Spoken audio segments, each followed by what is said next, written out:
السلام علیکم، welcome in Basit medicine care. دوستو آج میں آپ لوگوں کو بتاؤں گا ایسی پین ٹیبلٹس کے بارے میں، یعنی اس کے یوزز کیا ہے، اس کے سائیڈ ایفیکٹس کیا ہے اور اس کے وارننگز کیا ہے، سب کے بارے میں مکمل معلومات حاصل کرنے کے لیے اس ویڈیو کو لاسٹ تک دیکھیں تاکہ آپ بہتر سمجھ سکیں۔ ویورز، ہمیں اس میں ایک ایکٹیو انگریڈینٹ ملتا ہے جسے ایسیٹامینوفن سپوزیٹریز کہا جاتا ہے۔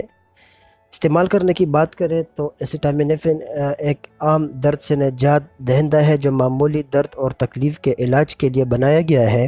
ایسیٹامینوفن درد اور بخار کو کم کرنے کے لیے ینالجیسک اور اینٹی پیریٹک دونوں کے طور پر کام کرتا ہے۔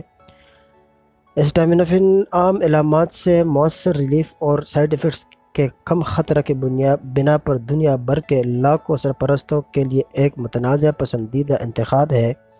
یہ عام طور پر سر درد کے علاج کے لیے جانا جاتا ہے، لیکن یہ پٹھوں میں درد، نزلہ، بخار، کمر درد، دانت میں درد اور یہاں تک کہ گٹھیا میں بھی اس کا استعمال کیا جا سکتا ہے۔ یعنی جنیورس کے اکثر اوقات پٹھوں میں درد رہتا ہے۔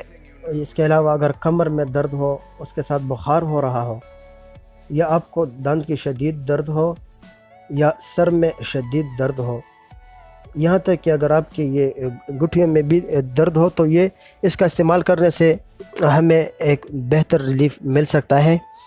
دوستو، اس کے لینے سے پہلے اپنے ڈاکٹر سے رجوع کریں۔ اگر آپ کو جگر کی بیماری، شراب نوشی یا سروسس کی کوئی ہسٹری ہے، یا کوئی عورت حاملہ ہو، یا بچوں کو دودھ پلا رہی ہو، تو یہ میڈیسن لینے سے پہلے اپنے ڈاکٹر سے مشورہ ضرور کریں۔ اگر عورت حاملہ ہونے کا ارادہ بھی رکھتی ہو تو بھی اس میڈیسن کو لینے سے پہلے اپنے ڈاکٹر سے ضرور مشورہ کریں۔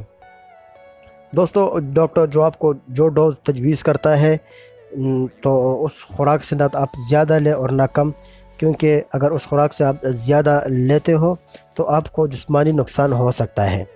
دوستو، یہ میڈیسن 2 سال سے کم عمر کے بچوں کے لیے استعمال کرنا محفوظ نہیں ہے، کیونکہ بشرطیکہ اگر کوئی قابل ڈاکٹر کے پاس آپ چلے جائیں، اس کے وہ آپ کو ایڈوائز کرے تبھی آپ یہ بچوں کو دے سکتے ہیں، لیکن ادروائز آپ یہ میڈیسن بچوں کو نہیں دے سکتے۔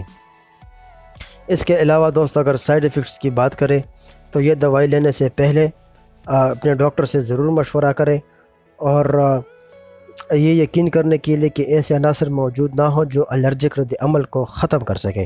اگر آپ کو الرجک رد عمل سے وابستہ جیسے کہ چھتے، سانس لینے میں قلت، ہونٹوں، زبان، گلے یا چہرے پر سوجن آ جائے تو فوراً ڈاکٹر سے رابطہ کریں۔